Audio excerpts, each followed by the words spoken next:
The richest people is Telugu people only. Industries Telugu వాళ్ళవే, పెట్టుబడులు తెలుగు వాళ్ళవే. సరే అక్కడి నుంచి వదిలి రాలేక వాళ్ళకి పెట్టుబడులు ఉండాలి కాబట్టి రాష్ట్రం విడిగొట్టేస్తే గుడారాలతోటి వచ్చి మేము ఇక్కడ బతికాము 1952లో. ఆ రోజు ఆ తమిళనాడు ప్రభుత్వం మాకు అన్యాయం చేసింది. తర్వాత తెలంగాణలో కలిపారు.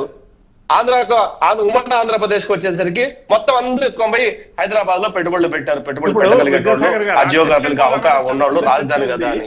మీరు అన్నట్టు మీ లెక్కల ప్రకారం 20 లక్షల కోట్లు అంటే డబ్బు ఏమో ఒక సందర్భంలో మేము తమిళనాడులో పెట్టేసి తెలంగాణలో పెట్టేసి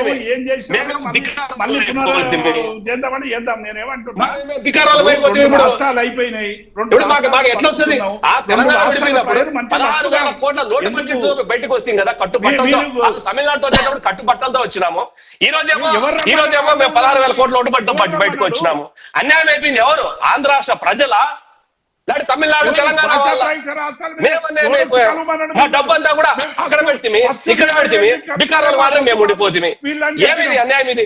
మళ్ళీ తిరిగి మేము ఏదన్నా మాట్లాడితే మళ్ళీ కాల్చే మాత్రం మాట్లాడతారు. ఉందా? ఎవడు లూజర్స్ ఇక్కడ? ఆంధ్రప్రదేశ్ లూజర్స్.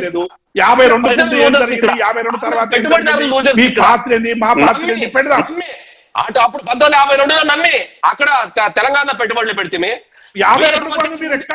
తమిళనాడులో కాబట్టి ఒక కోట్లు పెట్టేసి ఉంటాం. మీకు అంటే ప్రతి ఒక్కడు ఆంధ్ర గురించి మాట్లాడతాడు. ప్రతి ఒక్కడు ఏం మాట్లాడినా కూడా రాజకీయం అన్నట్టు మాట్లాడతాడు. చంద్రబాబు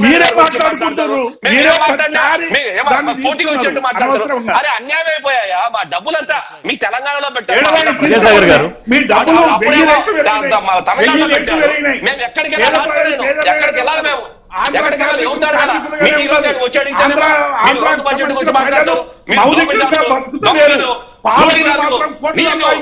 విద్యాసాగర్ గారు దేవిప్రసాద్ గారు పెట్టుబడి పెట్టి ఈ రోజు తెలంగాణ ప్రజలు ఎక్కడ ఉద్యోగాలు చేసుకుంటారు కదా. ఒక నిమిషం విద్యాసాగర్ గారు దేవిప్రసాద్ గారు కాదు, I'm stopping you here because మీరు మమ్మల్ని ఎందుకు టార్గెట్ చేస్తారు?